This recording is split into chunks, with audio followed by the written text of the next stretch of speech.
Assalamualaikum, salam sejahtera. Terima kasih kerana telah memilih channel ini. Jangan lupa tekan butang like, komen, subscribe dan share untuk Azam Baki hentikan saman RM10 juta terhadap Lalita.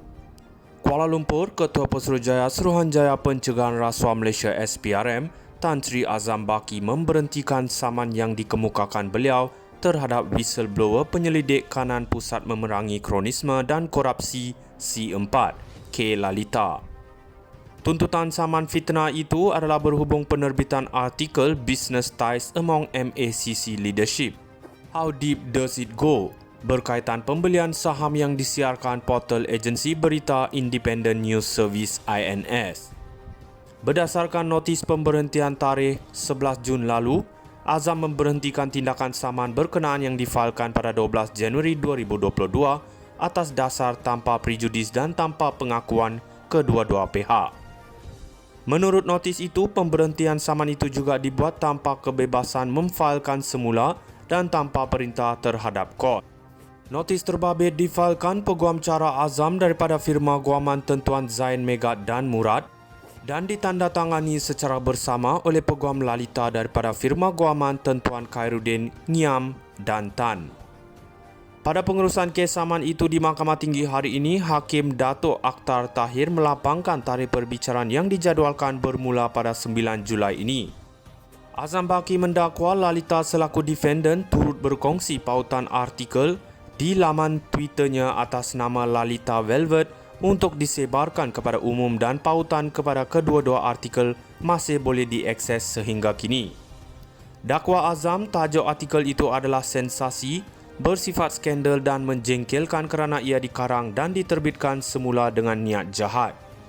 Beliau mendakwa ia berniat jahat bagi memberi kesan serta gambaran amat buruk kepada pembaca bahawa plaintiff seorang penjawat awam yang korup atau menyalahgunakan kedudukannya sebagai seorang pegawai tinggi SPRM untuk kepentingan sendiri atau adik-beradiknya. Azam mendakwa penerbitan fitnah itu menyebabkan nama dan reputasinya tercemar dan oleh itu beliau menuntut perintah bagi menghalang Lalita atau ejennya daripada membuat, menerbitkan atau menyebabkan kenyataan berbau fitnah tersebut diterbitkan semula. Plaintiff juga memohon defendant memadam artikel dan ciapan dalam tempoh 3 hari, penghakiman dibuat serta permohonan maaf dalam akhbar atau media sosial pilihan plaintiff. Turut dituntut ganti rugi am sebanyak RM10 juta dan ganti rugi teruk, kos serta relief lain yang difikirkan sesuai oleh mahkamah.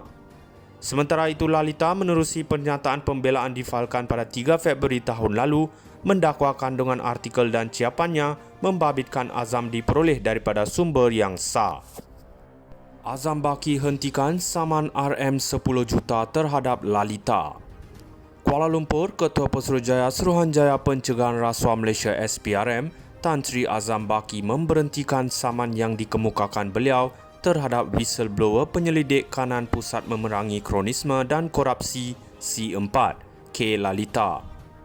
Tuntutan saman fitnah itu adalah berhubung penerbitan artikel Business Ties Among MACC Leadership. How Deep Does It Go?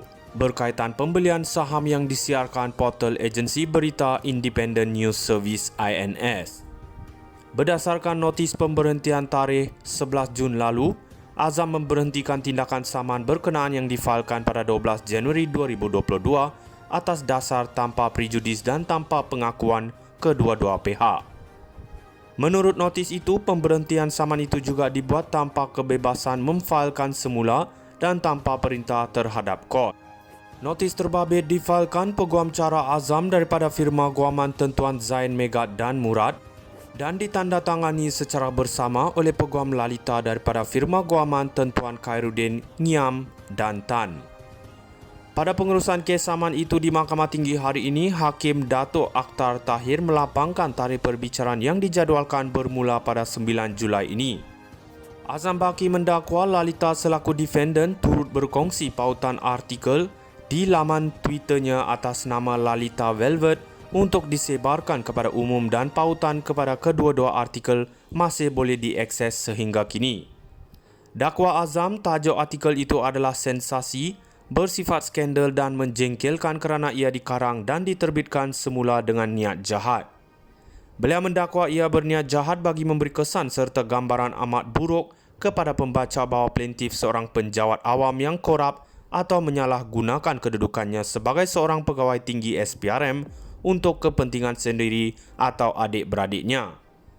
Azam mendakwa penerbitan fitnah itu menyebabkan nama dan reputasinya tercemar dan oleh itu beliau menuntut perintah bagi menghalang Lalita atau ejennya daripada membuat, menerbitkan atau menyebabkan kenyataan berbau fitnah tersebut diterbitkan semula. Plaintiff juga memohon defendant memadam artikel dan ciapan dalam tempoh 3 hari, penghakiman dibuat serta permohonan maaf dalam akhbar atau media sosial pilihan plaintiff. Turut dituntut ganti rugi am sebanyak RM10 juta dan ganti rugi teruk, kos serta relief lain yang difikirkan sesuai oleh mahkamah. Sementara itu, Lalita menerusi pernyataan pembelaan difalkan pada 3 Februari tahun lalu mendakwa kandungan artikel dan ciapannya membabitkan Azam diperoleh daripada sumber yang sah. Azam Baki hentikan saman RM10 juta terhadap Lalita. Kuala Lumpur, Ketua Pesuruhjaya Suruhanjaya Pencegahan Rasuah Malaysia SPRM, Tan Sri Azam Baki memberhentikan saman yang dikemukakan beliau terhadap whistleblower penyelidik kanan Pusat Memerangi Kronisme dan Korupsi C4, K. Lalita. Tuntutan saman fitnah itu adalah berhubung penerbitan artikel Business Ties Among MACC Leadership. How Deep Does It Go? Berkaitan pembelian saham yang disiarkan portal agensi berita Independent News Service INS. Berdasarkan notis pemberhentian tarikh 11 Jun lalu, Azam memberhentikan tindakan saman berkenaan yang difalkan pada 12 Januari 2022 atas dasar tanpa prejudis dan tanpa pengakuan kedua-dua pihak. Menurut notis itu, pemberhentian saman itu juga dibuat tanpa kebebasan memfailkan semula dan tanpa perintah terhadap kod. Notis terbabit difalkan peguam cara Azam daripada firma guaman tentuan Zain Megat dan Murad dan ditandatangani secara bersama oleh peguam Lalita daripada firma guaman tentuan Khairuddin, Ngiam dan Tan. Pada pengurusan kes saman itu di Mahkamah Tinggi hari ini, Hakim Datuk Akhtar Tahir melapangkan tarikh perbicaraan yang dijadualkan bermula pada 9 Julai ini. Azam Baki mendakwa Lalita selaku defendant turut berkongsi pautan artikel di laman Twitternya atas nama Lalita Velvet untuk disebarkan kepada umum dan pautan kepada kedua-dua artikel masih boleh diakses sehingga kini. Dakwa Azam, tajuk artikel itu adalah sensasi, bersifat skandal dan menjengkelkan kerana ia dikarang dan diterbitkan semula dengan niat jahat. Beliau mendakwa ia berniat jahat bagi memberi kesan serta gambaran amat buruk kepada pembaca bahawa plaintiff seorang penjawat awam yang korup atau menyalahgunakan kedudukannya sebagai seorang pegawai tinggi